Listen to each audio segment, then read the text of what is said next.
After an ambitious run in 2004 for Prisoner of Azkaban, LEGO Harry Potter was already right back at it for the theatrical release of Goblet of Fire that very next year. This time around, the theme was more focused than ever before, with a simple launch of just 4 sets, all showcasing unique locations and scenes for the new movie. No Hogwarts expansions and no remakes this time around either. The 2005 wave is decidedly different than anything that came before and anything that would come after. There might be only 4 sets, but it's amazing how much detail is crammed into each. There's a lot to unpack, so hey, let's take a closer look.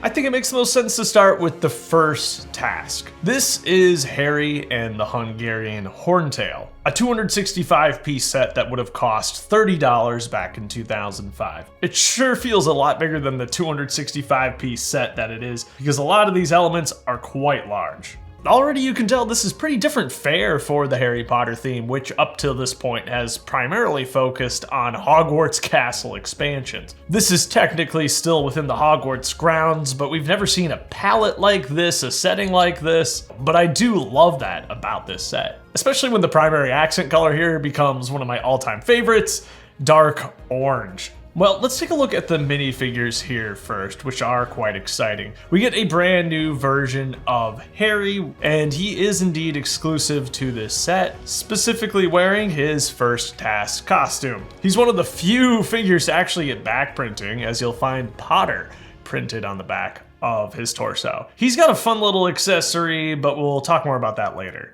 We also get a new version of Dumbledore. Bear in mind that the 2001 and the 2004 version of Dumbledore were practically identical, they just had color swaps. This Dumbledore has the same face, beard, and hair, but he does get a new torso finally, though unfortunately here in 2005, LEGO did do away with the cape. Then, very excitingly, for the first time, this set introduced Mad-Eye Moody. Of course, he's got the peg leg and all that, but I love the level of detail that you'll find on both his face and his torso. The hairpiece doesn't quite do it for me, but it was about the only suitable option at the time. I just love his Mad Eye print here. It looks really great and appropriately menacing for the character. The star of the show, though, has to be the Hungarian Horntail, a very specialized custom dragon. The set makes use of a brand new mold for the dragon body and for the head as well. The dragon body is quite interesting in how static it is. You can attach posable elements to it, but the legs don't move, the neck doesn't move. It's really not all that exciting, but it does balance nicely, so it's got that going for it. Though if I saw this out of context, I'm not sure I'd place it as the Hungarian Horntail just based on the body shape alone. A lot of that comes in with the extra detailing, like the horns that you can put on the back of the head, as well as the rather rare recolor of the tan bananas you'll find on the wing. This is a very classic dragon wing mold. I'm pretty sure it's still in production today, but he's just done up here in a very unique color scheme, that being trans brown and reddish brown. Once upon a time, the head would have had some gold printing on both the teeth and the eyes, but it has faded pretty badly on mine over the years. And you can put some flame pieces up under his nose, which is kind of fun. There is indeed a 2x2 plate on the back, so Harry can eventually ride the dragon, which is just a great touch, because what kid in 2005 wouldn't have one of the characters ride the dragon at some point? The tail, which is made of this lovely blend of tan and black, is exclusive to this set. So we also get plenty of structural builds. We've got 2 rocky outcroppings, hinged so you can make some more dynamic angles out of them, and make an arena of sorts for Harry to battle the dragon in. And then you also get this really substantial stand section. There's 2 rows of 2x8 tiled seats, so you could fit a far larger crowd than just Mad-Eye Moody and Dumbledore up there. This section of rock is rather fun in that it has the ability to fire off Harry's broomstick when he summons it into the arena. It's just a classic catapult thing, but for some reason the designer has made it so that you can actually close it all up and hide it away. I'm not sure why you would do this, but it's just a great use of the hollow nature of these big ugly rock pieces, and all of a sudden you've got some sort of mountain that the dragon can pose on too. The other section of rock is a little less exciting. It's got this cool arch though, which you could imagine Harry or the dragon entering from. It also has a bat strung upside down here, which is nice. And just note all that wonderful dark orange being used as the accent on both of these. Dark orange wasn't a terribly common color yet at the time, so this was a great little parts pack for it. And speaking of dark orange, there are some rare dark orange elements in this set that you'll find in the stands. These dark orange stairs are indeed exclusive to the set in this color. So you probably noticed that there's something suspicious going on with the stand. And basically, you've got the dragon tied up to it right now with both a string piece and a chain. But if the dragon is to pull this slider out and escape, this becomes a lot more fragile and the whole stand can fall over, sending who was ever in it tumbling out to who knows where. It's a fun little destructive mechanism and easy to reset, which is always great. Up on top, you'll see 3 printed pieces, a logo for each of the 3 schools competing in the tournament. The Hogwarts crest would go on to appear in a couple more sets, but the Beauxbatons and Durmstrang logos are exclusive to the set too. But I told you I'd get back to that accessory that Harry's holding, and that's one of the craziest things about this set. Of course, you have the golden dragon egg, housed in a dark orange bowl on a black 4x4 plate, which is so random. They could have done a little bit more with that, I think. But Harry's accessory is actually a small magnet on a bar, essentially, and the golden egg can be picked up with that magnet. So you can just have Harry flying by on his broomstick and no nonsense required. He picks it up and goes on his merry way.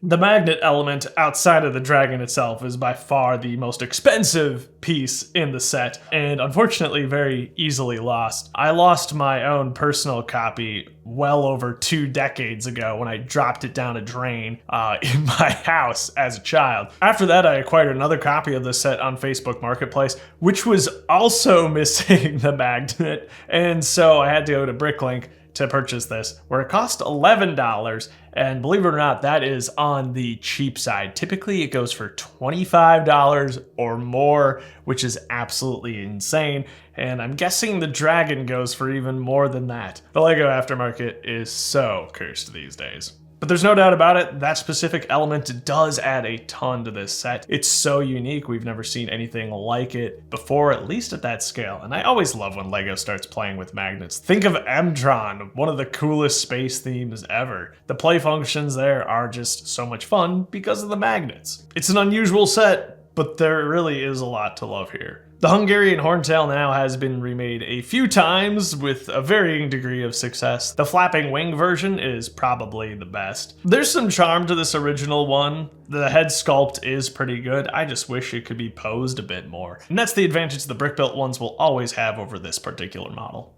Unfortunately, I do believe 2005 is the last time we'd see alternate builds for LEGO Harry Potter, but they certainly went out with a bang. Here we have Dumbledore's throne room, where he sits atop an almost Game of Thrones style chair, complete with dragon wings and plenty of spikes. Mad-Eye Moody and Harry climb the staircase to leave offerings at his feet. And I think it's interesting to note here that that ball that they've left before Dumbledore seems to be a recolored basketball rather than the magnetic sphere that we find in the final model of the set. I'm guessing there's some prototype parts here, which is pretty cool.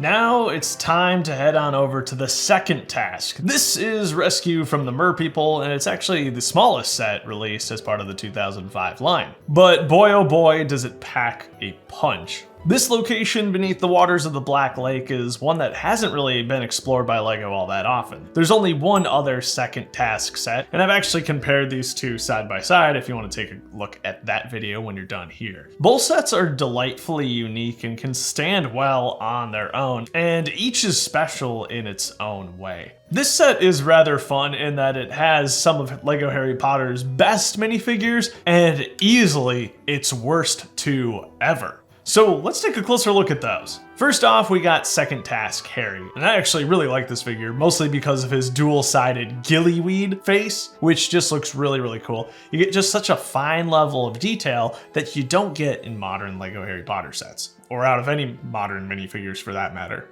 Once again, he too has printing around the back, which is really nice to see. You also get the very desirable version of Victor Crumb. He essentially has a shark mask that his minifigure can put on, which looks really, really cool. It's styled in a similar way to the sharks that LEGO was producing at that time, just scaled down and this time in sand blue. It's even got the little teeth on the underside and the fin on the back. It's so perfect. And then I gotta talk about the worst two minifigures here. Ron and Hermione just got done so dirty in Goblet of Fire for some reason. Their expressions are so bizarre and they look nothing like their actors in the movie. The one cool thing about these figures are the sleeping expressions, which I think are useful, but neither of these look like Ron or Hermione. Really, really goofy, but interestingly enough, these are the only two minifigures in the 2005 line that have their generic Hogwarts robes. The last figure, and can you believe that? There's 5 minifigures in this $20 set. So cool. And this is the Merperson,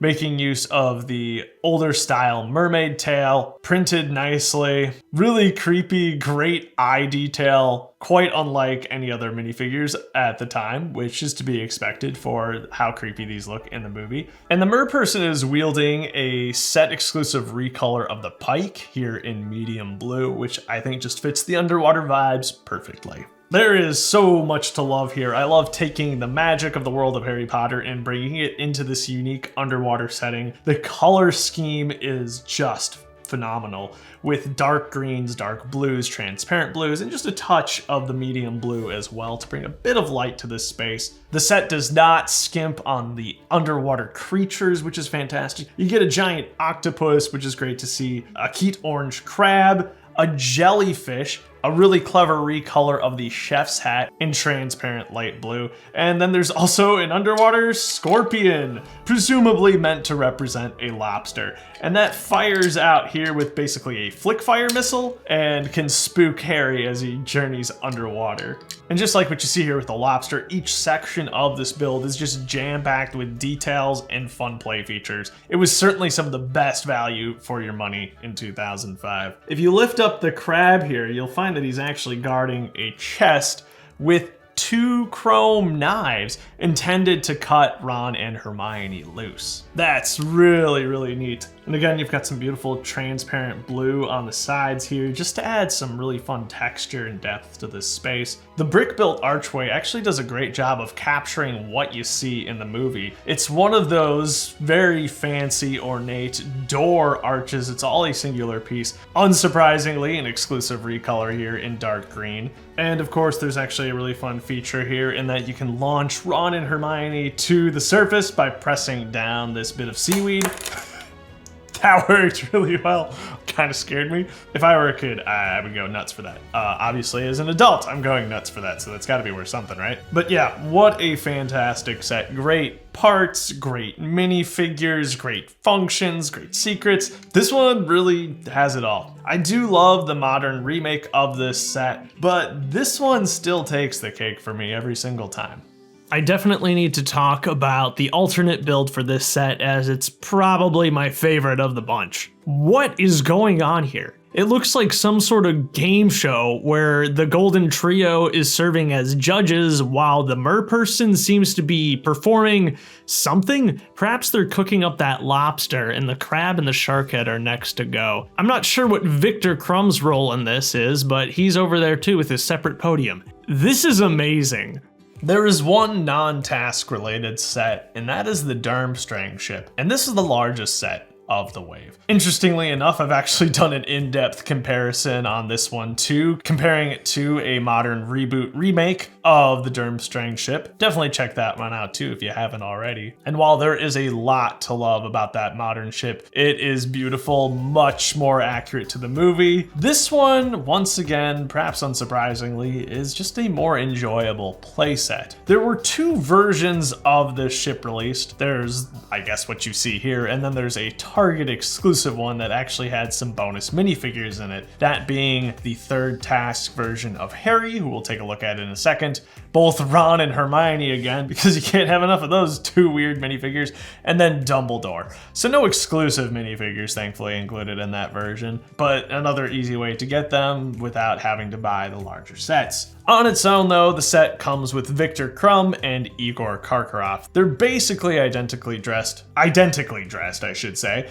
and the only thing that's different between them are the face prints. It's great to see the Orient Expedition Mount Everest cap make a return here in black. I think it fits both figures very, very well, and it's just a cool piece. The ship is quite fun, primarily because it makes use of the 4 Juniors Pirates hull pieces. Their only appearance outside of 4 Juniors Pirates. We did a float test, and unfortunately the ship is just too top heavy to float. But if you trimmed it down a little bit, the hulls are designed to be played with in the tub or the pool. I'd love to see a custom version of this that floats. I just think it's just too heavy, unfortunately. But it is strange that LEGO opted for these floating hull pieces and just decided to give up on making it float. The elements are recolored. They would have been light gray and red in 4 Juniors Pirates, and here they're a much more tonally appropriate black and dark bluish gray, reflecting the grittier nature of Goblet of Fire. The ship is decked out in just some beautiful and fantastic rare elements. Of course, you can see the flags above made of this really nice soft fabric. Similar, I imagine, to what LEGO was doing with the large-scale capes for the action figures of Knight's Kingdom. It's not the starched fabric like you find in minifigure capes or other similar flags. And look at that, yeah, they just wiggle around a lot more. They blow in the breeze a bit better. Some really eye-catching elements here are going to be the chrome antique brass 1x1 round plates. These are just great to see in just a regular old set like this. And you also get chrome gold 2x2 dishes up along the top. It just gives the whole set this very unique aura that you wouldn't expect out of the LEGO Harry Potter line. All that coupled with a really nice color scheme too, the medium blue, dark red, and tan. That brings a brightness against all the black colors of the rigging and the hull itself. When it comes to the actual interior and functionality of the ship, there really isn't a whole lot to show, but I do love this little detachable section up top. This is where most of the magic is. This section is hinged, and opening it up reveals a whole office filled with wonderful, wonderful accessories. It's got a similar feel to what you might recall from the early 2001 and 2002 Harry Potter sets. This is all made up. This obviously is never shown in the movie, and that's totally fine. Well, mostly because we hardly see anything of the ship in the movie, but this just gives the School of Durmstrang a lot more character. It helps you kickstart your own stories about where these guys might be headed next. A personal favorite item here is the blue goblet, which has only appeared in 6 sets altogether. But yeah, it was amazing that they were able to cram that much in such a small space. Obviously, there's no room for minifigures in here once it's all closed up, but that doesn't matter because you'd be opening it up like this and playing with it anyway. I know my brother and I were endlessly fascinated by this section, and I'm sure we actually incorporated this into our own Hogwarts castle at some point. With this removed, you get a better look at the wheel, which does have a map above it, which is really nice. Another classic Pirates themed map. And then you've got some shields, one of them being the Durmstrang shield, and the other is a light bluish gray print of the classic Black Falcons logo. It's very unexpected here, but I'm guessing classic castle fans will get quite a kick out of that one. You can remove this entire section of the ship too, and down below you have the captain's quarters, and you can open up the table and there is a sextant hidden underneath, which is always fun. You can't have a Harry Potter set without some hidden details under the table. And of course, how could I forget, you can actually launch people off the boat. Great thing to have on board, just in case. So yeah, this is a cool one. Really just love the look of it. It's not the most exciting playset in the lineup, but it definitely is the prettiest. When it comes to the alt build for the Durmstrang ship, I really don't know what's going on, but you've got to admit it's a really clever transformation of all the parts here. Victor and Igor seem to have constructed some floating pyramid castle thing. It's all very nautical and ridiculous, but you really do have to admire the creativity here. Alright, so I got one other fun little surprise here before we take a look at the last official playset, and that's one of the few gear items released alongside this wave, and you better believe it, it's another pen. These pens were so extremely popular during this era of LEGO. Every theme, even all the licensed themes, had one. If you are unfamiliar with the LEGO writing system, it consists of some semi-modular pens, which allows them to be customized with LEGO-like elements. These were produced in collaboration with LEGO, but definitely not by LEGO. The elements are not your typical high-quality ABS, but rather some, cheap generic plastic. I mean, even from a purist standpoint, this is all branded and officially approved of by LEGO, so these would be technically legal to use in your mocks. And the pieces are very, very unique, as you can see here, and there's certainly some interesting potential. Let's see if this thing still works. I've got my notes here. Oh my gosh, it works! Whoa! I wrote that. Look at that. Amazing. It actually works still. This will be my go-to pen. This is pretty cool. In what has already been a very unusual and crazy wave of LEGO Harry Potter sets, Graveyard Duel is perhaps the most insane of all. This set breaks the format entirely, giving you something completely unexpected. Rather than a base plate with a bunch of stuff on it, this set gives you a ton of individual sub-assemblies that go together to create the Graveyard Duel scene, with 1, 2, 3, 4, 5, 6, 7, 8, 9 different sections that you could lay out in any way you want to create the graveyard. It's pretty cool, and I just can't believe how fleshed out this location in particular is. Let's go ahead and take a look at the minifigures. There are 4 in this set, and they are indeed all exclusive. First up, we get the 3rd task version of Harry, and that once again is a unique torso. So it is really cool that they did 3 different versions of Harry, one for each of the tasks. A pity though that we never saw Fleur Delacour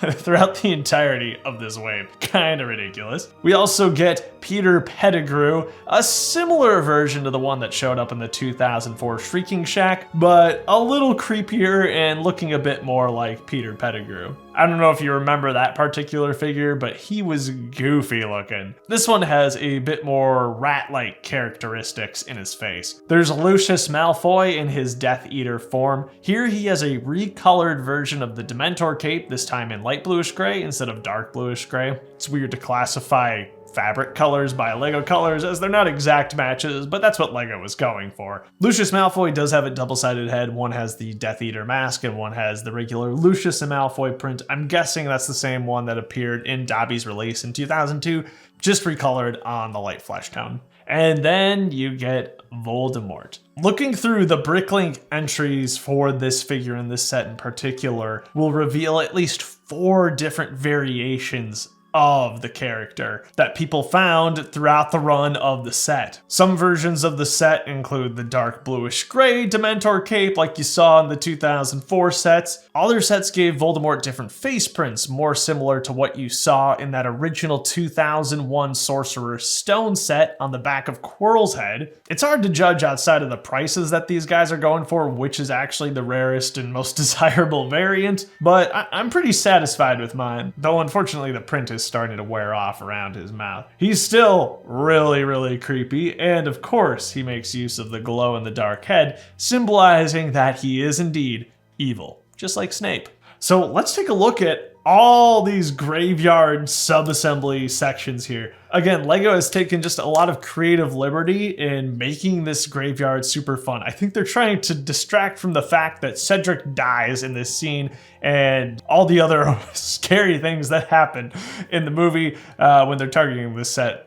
at a younger audience. You'll obviously note that there's no Cedric included throughout this line either, but I was surprised to see that much like the remake of this set a couple of years ago, there is indeed blood in the pot that Voldemort is resurrected from, represented by 2 transparent red pips. Crazy. This is definitely the simplest of the sections, just a little pot built to top, some corner plates, and some trans neon orange pips. But before you even get to that, you'll have to go through the main gate, a really nice section that is built on hinges, so you could display this a few different ways. It's guarded by these dragon statues, which is just the recolored Norbert from 2001 here in black. That is an exclusive recolor to this set. And I love how they've chained up the gate here. You've got the padlock print that's making a reappearance from the Sirius Black Escape set in 2004. You could make this a really small little graveyard. You could just pop a few of these in here and call it a day.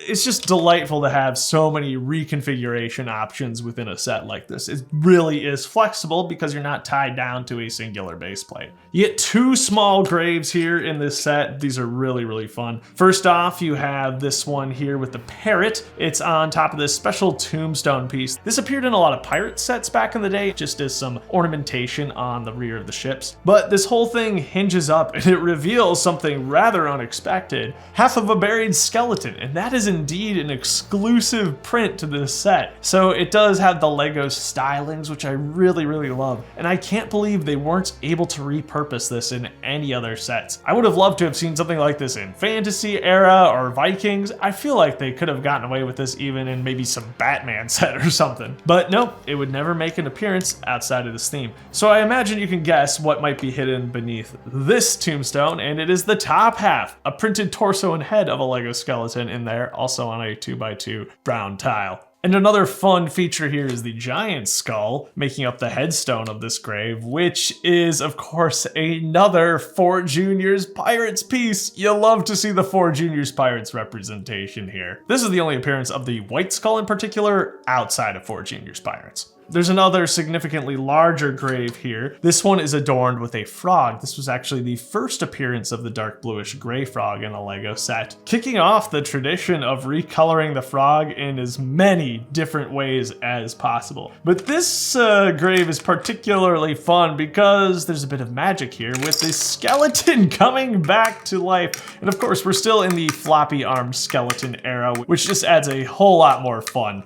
as his arms flop around here. Yeah, you probably don't remember this scene from the movie or from the book for that matter, but this is awesome. You've got this tree, which might not look like much at first glance, but it is absolutely covered in animals. Well, first of all, you got a skeleton chained by his neck to the trunk, which is wild. Lego can't make up its mind. Does it want this set to be horribly dark or just goofy skeleton fun? As you work your way up the tree, you'll see no less than 2 spiders, 4 bats, and 2 black owls. That's the kind of stuff I want to see them adding in modern Lego sets. This doesn't cost Lego anything, but it makes this set so cool to have. These are so much fun to play with. It makes what would have been a really boring tree build actually quite interesting and super useful for your Lego Harry Potter world. Over here we have a cart carrying a coffin. You've even got some turning ability here, which is fun to see, and someone can indeed sit up top. Within the coffin is a really interesting surprise. You've got some bones, but they're not what you might expect. They're all charred and blackened. So you've got a skeleton leg and then 2 floppy skeleton arms. And believe it or not, this piece in black is actually exclusive to this set. And the set gives you enough skeleton bits and bobs to actually construct a black floppy arm skeleton. You'll find more skeleton bits in the trash by this small building off to the side, and then the rest are buried beneath this little chapel. You can take off the roof, and then there's this really hard to get to floor section. This is the easiest way to get inside. And you'll find the other bits of the skeletons here. And you can construct 2 whole rotting, charred skeletons. Super creepy, super weird, but kind of awesome. And once again, that head in black with the white printing, it's just a recolored version of the standard creepy skeleton head, is exclusive to the set. There's a very similar variant in Alpha Team Mission Deep Freeze, but the eyes, I believe, are red. So these are really, really cool to get, especially the full black one with the exclusive torso, head, and arms for this set. Makes him a pretty desirable minifigure. The little chapel build, or whatever you want this to be, has a few fun accessories like a shovel and a broom for sweeping up all those pesky skeleton parts lying around your graveyard, as well as just a little faucet here, and then whatever these cones are intended to be. Obviously, in this version of the Graveyard Duel, anything goes. And then there's just the last largest assembly here, the grave of Tom Riddle. So you can see a number of stickers here, and then the actual statue above it, which is really cool. These are the hippogriff wings from Buckbeak, done in black, an exclusive recolor to this set. But I remember this technique in particular blew my mind as a kid, using regular Lego chains to rope off this section. That's a really cool technique, and you see them bring that back every once in a while. I seem to remember it most vividly right now from the Parisian restaurant, the modular building. But of course, there has to be a play feature built in here too, and it's not grabbing Harry, though I guess the statue could if you really wanted to. But this whole section, which looks suspicious to begin with, it looks like Devil's Snare, honestly. It flips back to reveal a ton of snakes. Very fitting for the grave of Tom Riddle. That's about all it does. The primary reason for the size is to make it the focal point of this set, which feels very fitting to me. So yeah, this set is wild. It's got a little bit of everything. It's got all the weird magical parts that you want to see. It's got a pretty impressive lineup of minifigures, with especially Voldemort being quite desirable with his first appearance here. There's a lot of whimsy, there's a lot of creepy stuff. This kind of checks all the boxes. The only blatant omission here, of course, is Cedric, but for some reason that's a step too far for Lego. The company that literally gives you the option to hang a dude from a tree by his neck. Of course, we also get an alternate build for the Graveyard Duel set. This is probably the least coherent, and that's saying something considering we just looked at the Durmstrang build. Not entirely sure what this is intended to be, but it is a rather difficult selection of parts to work with, as they're all so diverse, going into making so many different sub-assemblies. You can see here too that we have the old version of Peter Pettigrew, another example of some prototype parts being used to make this. I guess what this most reminds me of is something from Fright Nights. Totally zany and wacky, and I'm here for that. 2005's Goblet of Fire sets certainly make for a memorable wave. It was a rather welcome surprise to see such different material given the LEGO set treatment. New costumes, new settings, and plenty of new pieces make these 4 sets still stand out even today. While we've seen modern remakes of all these scenes, there's a charm to the older sets that's hard to replicate, and these sets might just contain some of LEGO Harry Potter's best functionality ever. The magnetic golden egg, the underwater Ron and Hermione launcher, the secret Durmstrang study, and the animated skeleton of the graveyard all never failed to bring a smile to my face. These sets blended the darker tone of the movies and the magic of LEGO together rather perfectly. I'd love to hear your thoughts about these unique sets. Did you own any? What's your favorite minifigure from this year? Let's talk about it in the comments. That's all I've got for this time, and thanks as always for sticking it out here to the end. I really do appreciate that. Have yourself a great life, and I'll see you again soon.